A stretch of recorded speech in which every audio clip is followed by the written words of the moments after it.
villain vehicle time now, so let's go. Okay, right, well, as you can see straight away, these were not as impressive as the Hovercat or the Thunderclaw. You know, they're quite minimalistic. This is the Skycutter. It's got a neat little feature where when you hold in this, the wings go up. It's cool, I like that. Yeah, so that's not the biggest feature, but it's something. It's got a feature. I am actually missing a wheel here, but that also turns down, so it's like a landing gear sort of thing. As you can see, the mechanism is down there. Not many villains really actually fit on this, to be fair. They're a bit awkward. Monkey was just my choice because I just thought, hey, let's just go for it. Who usually flies it? I'm sure it was. To be fair, all of them. Yeah. They take turns. Like in one episode, you'll see Slive flying it, and next you'll see Monkey. I think Slive's the one I usually saw. Yeah. Sometimes Jackalman doesn't really use it. Vultureman might. But I'd say Slive and Monkey are the two that use it the most. So let's go on to this one. This one's not. Again, it's not really that impressive, but it's more impressive than the other one. And this is the Nosediver. This one, again, this was mainly used by Jackalman and Slithe. It's got a little bit, I mean, it's not great function anymore, but you might be able to see a little bit of movement there on the tail when you move it back and forth. It doesn't really have much, that's probably the only feature it has. Yeah. In terms of movement. It has like, just that just lifts up, so you can put the villain in there and it just goes over the shoulders. It's not just amazing look. No. It looks alright. It's not bad, but I can't imagine this fetched a lot of money back in the 80s because it's quite basic, really. You know, especially when you see what we have next. Yeah. And amazing. So let's move on to, now this is possibly the best of the bunch. Definitely. And personally, to me, it blows the Thundertank out of the water. to me, anyway.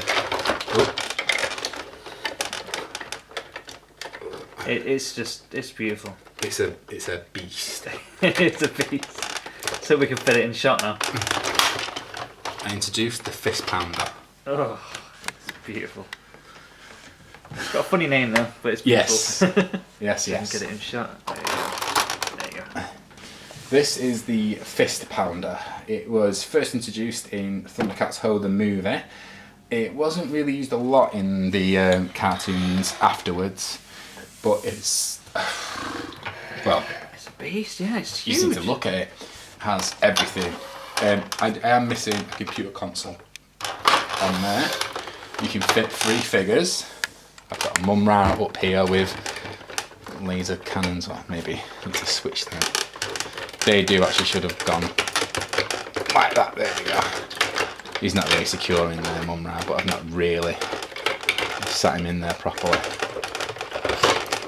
So you've got the chair, a swivel chair with guns. Let's take Mumra out. You have a 3rd seat for a 3rd figure here. This one in the animation, in the film, it was driven by Slithe.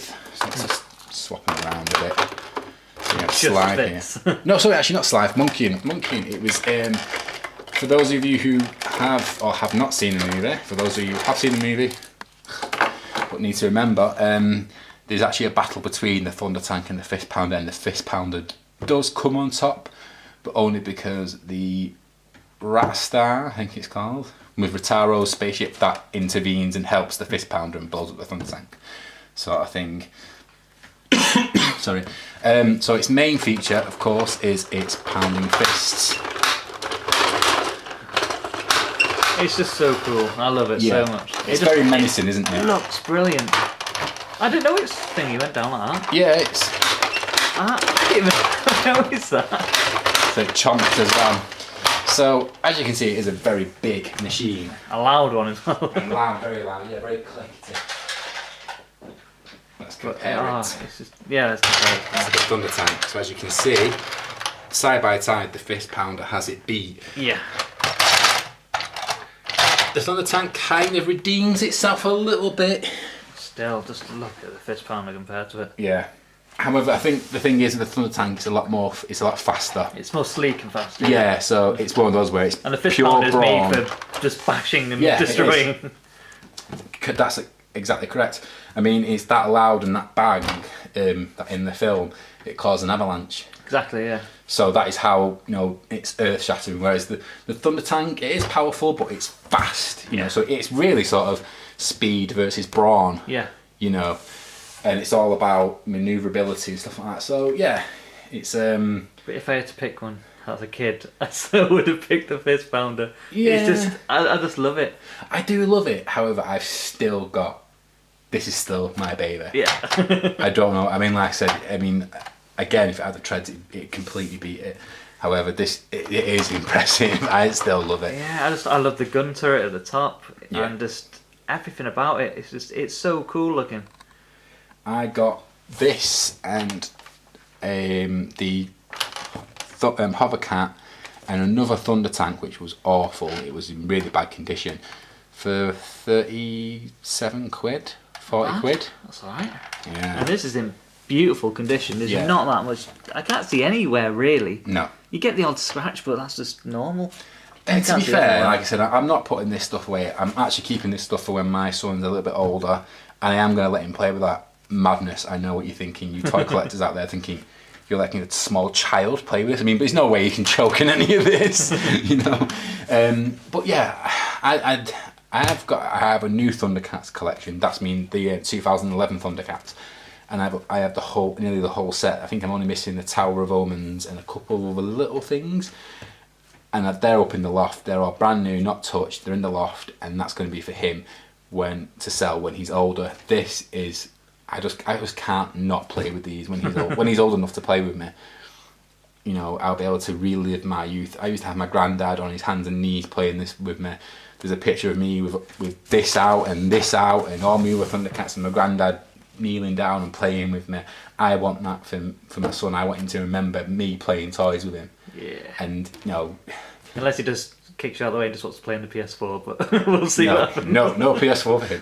But I mean, come on, as a kid, who could resist? Yeah. If you saw if your dad came to you at like 5 or 6 years old and said, "Yeah, son, come on, do you want to play this with me?" And he brought you these, you'd be like, "Dad, you're the most awesome dad in the world." So that is my my goal.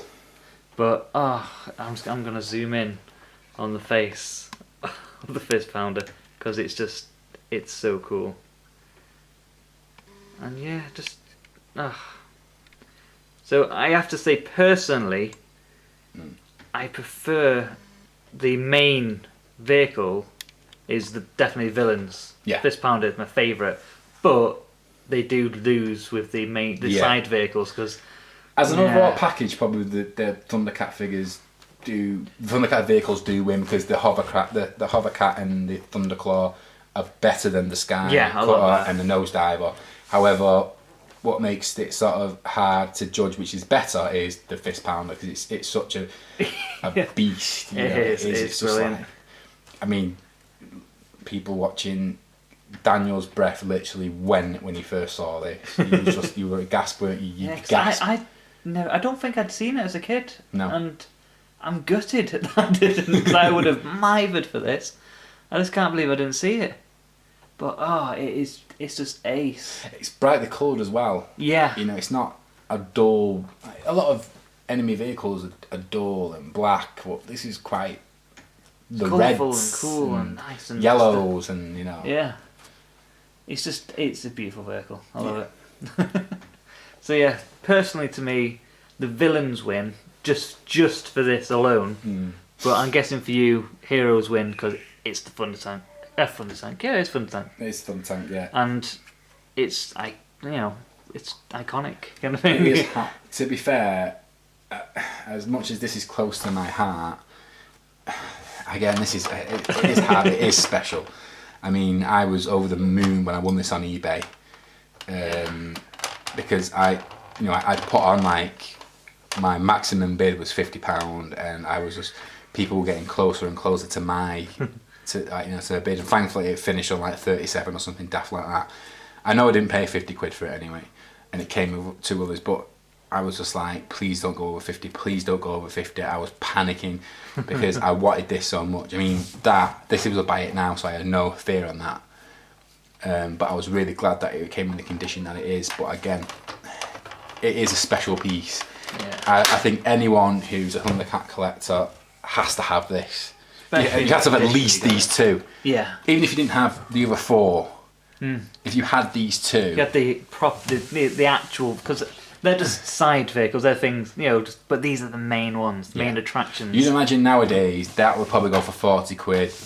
That would be 60, maybe even 70 quid easy nowadays. I don't know what to think, how much it'd be worth if they were boxed. They would probably go for like £20, I'd imagine nowadays, because don't forget none of these come with figures. I think these 2 would definitely cost the most. I think the Fistpounder would definitely cost more because it just seems like the bigger they are, the more they boxed, cost. I don't know how much they'd cost if they were boxed. No, what I mean, if they were to sell these today, as like a brand new item. Oh, I get you. Okay. Yeah, I think mine about in the 80s they might have been about 40 quid, but obviously don't forget back then. Back then, even the figures £40 was a lot of money. Yeah, but the figures were quite cheap back then, considering compared kind of thing. Yeah, compared. But I mean, that's the thing. I mean, like, boxed, this would easily fetch over 100, I reckon, in mint condition. You know. And they got stickers. It got stickers. Stickers aren't even worn or anything. No. Again, this is another one that you can tell it's been played indoors only kind of thing. Yeah, or played with very minimal. Yeah. You know, not hardly played at all. You know, it's brilliant, and I love it. It is amazing. Yeah.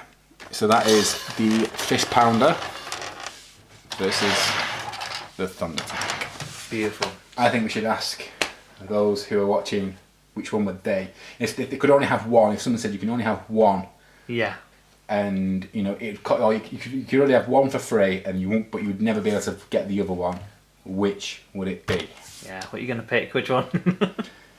Because I definitely know this bad boy. It's my pick. If this was in complete mint condition, I think this would probably go more than this because everyone knows the Thundertank. Everyone wants the Thundertank. Yeah. Don't get me wrong, this is a beauty, but I think as they are now, I probably would go Fistpounder. Yeah. As they are now, but if they were both boxed in mint, I'd have to go for the Thundertank. I do go. So yeah, people, comment below. Yeah. Which one would you go for? And that was Villains Vehicles. Hope you enjoyed the Thundercat toys. I really hope you did as well, Berg. And I've got to go into the loft, into storage until my little boy's old enough. And one day I'm going to buy these for myself because I need this. I need all of them really because I haven't started my Thundercats collection yet. So I can't wait to start getting them, but they're so expensive sometimes. Yeah. Depending where you get them from, so I'm going to try car booting this year and see what I can get. But yeah, thanks for watching. Thank you. Comment below. Bye. Bye.